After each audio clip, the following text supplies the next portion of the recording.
이렇게 정부가 어제 영남권 신공항을 새로 짓는 것 대신 김해공항을 신공항 수준으로 확장하기로 했습니다. 김해공항 확장 시설은 오는 2026년에 완공될 전망인데요. 어제에 이어서 오늘도 경제부 김종성 기자와 함께 얘기 나눠보겠습니다. 안녕하세요. 네, 안녕하세요. 네. 어제 저희도 이제 얘기를 했었는데 좀 정부의 김해공항 확장 계획 좀 예상하지 못했던 계획 아닌가요? 그렇습니다. 네. 저희는 열심히 밀양이냐 가덕도냐라고 그러니까요. 이야기를 했는데 네. 정말 다른 결과가 나왔습니다. 저희는 이렇게 살짝 미소를 띠면서 이야기를 하지만 해당 지역 주민들의 속은 많이 탈 것 같다라는 생각이 그렇죠. 드는데요. 이 정부는 김해공항 시설을 늘려서 영남권의 항공 수요를 모두 소화하겠다라고 예. 이야기를 했는데요. 먼저 강호인 국토교통부 장관의 말 한번 들어보겠습니다. 기존 김해공항을 단순히 보강하는 차원을 넘어 활주로와 터미널 등 공항 시설을 대폭 확충하고 공항으로의 접근 교통망도 함께 개선하는 방안입니다. 네, 그 항공 관제라든지 예. 여러 가지 요소들을 종합해서 결정을 했다라는 그런 이야기를 정부에서는 이야기했습니다. 어제 구체적인 내용이 하나 둘 다 발표가 됐는데요. 이와 함께 소음이라든지 사회적 문제까지도 고려를 했고, 그리고 파리공항공단 엔지니어링 관계자 이 이야기를 해서 큰 주목을 받았습니다. 향후 발표가 된 이후에 법적, 그다음에 정치적인 리스크까지 고려해서 결정을 했다라고 예. 하는데 아무래도 이 부분이 가장 크지 않았나라는 생각이 듭니다. 무난한 결정을 내리기 위해서 이 김해공항을 선택했다라는 그런 분석까지도 나오고 있는 상황인데요. 어찌됐든 정부의 입장은 이렇습니다. 여러 가지 모든 요소를 종합해서 채점을 했을 때 김해공항이 가장 높은 점수를 받았다. 이렇게 이야기를 하고 있습니다. 네, 김해공항 그치만 여객 수송 능력이 포화 상태다 이런 네네네. 얘기가 많았잖아요. 네. 개발이 된다면 어떻게 개발이 되는 건가요? 네, 먼저 올해 예비 타당성 조사를 실시를 해야 되겠죠. 예. 그리고 내년에 넘어가면은 공항을 어떻게 꾸미겠다라는 기본 계획이 또 나와야 합니다. 그런 기본 계획을 수립을 해야 하고요. 10년 정도 소요가 될 것으로 예상이 되고 있는데 본격적인 착공은 2021년 정도에 시작이 되지 않을까라는 그런 예상이 나오고 있고요. 그리고 2026년경이면 많은 분들께서 이 김해공항 확장된 부분을 이용할 수 있을 것이다. 이런 이야기가 나오고 있습니다. 김해공항 개발이 그러면 어떻게 될 것인지 좀 관심이 좀 많으실 텐데요. 에어사이드 그리고 랜드사이드 이렇게 나뉘어서 공사가 이루어진다고 합니다. 에어사이드라고 한다면 활주로라든지 관제시설 이런 것들인데 이건 국가 중요 기반 시설입니다.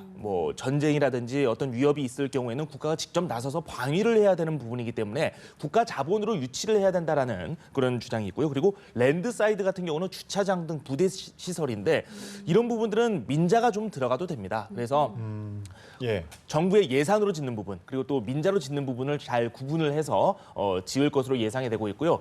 2026년까지 좀 개발을 하면서 드는 비용이 한 4조 1천억 원대에서 4조 4천억 원대 이야기가 나오고 있는데 기존의 신공항을 지으려고 했을 때 드는 비용 10조 원에 비해서는 절반 정도 수준이거든요. 근데 이 부분을 또 어떻게 메워 나갈지 그 부분에 대해서도 저희가 좀 잘 살펴봐야 될 것 같습니다. 예, 이제 또 확장이 됐으니까 전망을 좀 해봐야 될 텐데 앞서 그 강호인 국토교통부 장관 인터뷰 내용을 보니까 여러 가지 확충을 하겠다 이런 내용이 있었는데 네. 확장 후에는 어떤 모습을 갖추게 될까요?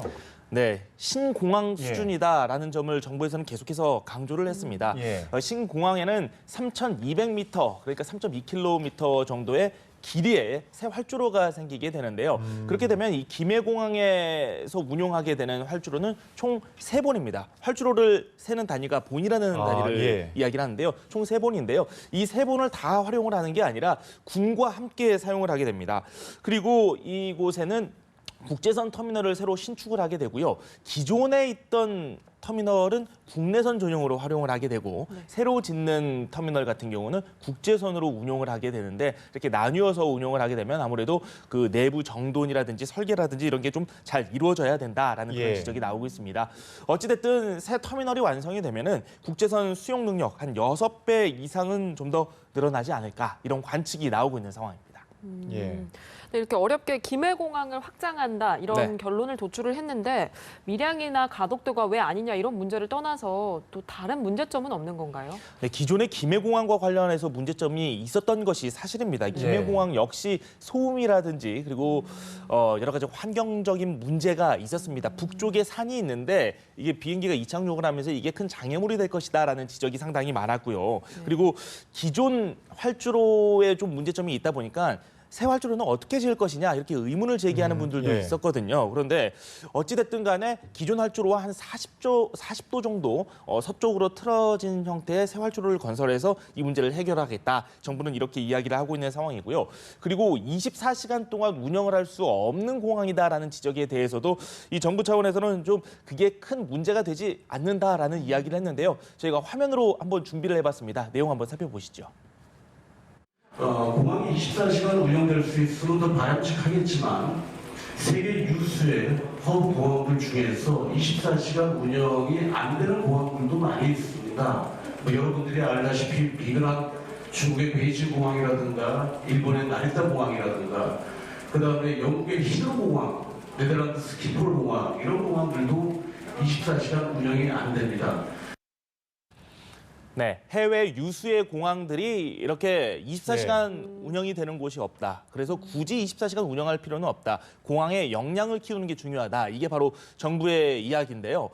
기존에 지금 현재 운용 중인 여객기 중에서 가장 많은 거리가 필요한 게 A380이라는 기종 들어보시지 예. 않았습니까? 이게 이 3,020m 정도 거리를 확보를 해야지 이착륙을 하는 데 있어서 도움이 된다고 합니다. 근데 이 김해공항에서는 이 부분을 충분히 소화가 가능하다고 하고요. 다만 문제가 되는 게 보잉 777기 이 화물기 같은 경우에는 이착륙을 하는데 좀 어려움이 있다고 하는데 실질적으로 김해공항에 화물기가 오르내릴 일이 상당 부분 없다라는 측이 이 바로 정부의 입장입니다. 하지만 여러 가지 단점에 대해서 여전히 의혹이 해소되고 있지 않기 때문에 앞으로 어떤 방안을 기술적으로 극복하느냐가 최대 과제가 될 것으로 보입니다. 네, 또 많이 생각해야 될 문제인 것 같군요. 네. 접근성을 높이기 위한 대책도 나왔다고 하는데 어떤가요, 이건? 네, 뭐 철도라든지 도로를 신설을 많이 했다고 합니다. 그러니까 뭐 동대구에서 김해공항을 직행으로 운영하는 그런 철도를 짓는다고 하고요. 그리고 예. 부전에서 마산선을 활용해서 국제선까지 직접 가는 지선을 또 별도로 운영을 한 계획이라고 합니다. 대구에서 김해공항 그리고 또 대구에서 부산까지 오가는 도로망도 좀 더 정비를 해서 공항의 접근도를 높여서 영남권 더 나아가 인근 지역 주민들이 잘 오갈 수 있는 그런 형태로 그 교통을 개설을 하겠다라는 게 바로 정부의 보관입니다. 예, 앞서 그 리포터에서도 잠깐 봤었는데 네. 그 부산 가덕도, 경남 밀양을 지지했던 곳들은 좀 약간 실망스러운 모습이었습니다. 현재 그 반응은 어떤가요? 네, 뭐 실망을 넘어서 분노다라고 말씀드릴 수 있을 텐데요. 영상 한번 보고 저희가 이야기하겠습니다. 예.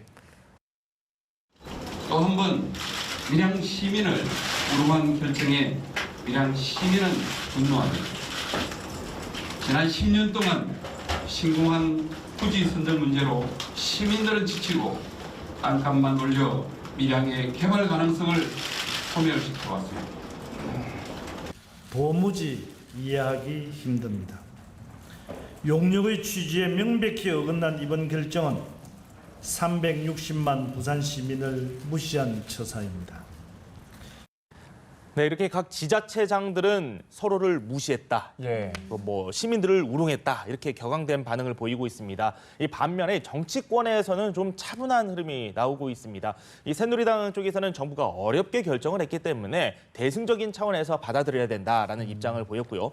야당 쪽에서도 분명 이 부분에 대해서 문제가 좀 있겠지만은 무난한 결정을 내렸다라는 의견이 우세한 상황입니다. 다만 이렇게 긴 기간 동안 신공항을 둘러싸고 정치권을 비롯해서 지역사회까지 갈등이 상당히 많았기 때문에 뭐 이 과정에 대해서 책임을 묻는 과정이 필요하지 않겠느냐 뭐 이런 지적까지 나오고 있는 상황입니다. 네, 좀 한동안 이 논란에 대해서 좀 시끌시끌할 것 같은데 좀 빠른 대책이 필요할 것 같습니다. 네, 지금까지 경제부 김종성 기자와 함께했습니다. 고맙습니다. 고맙습니다. 감사합니다.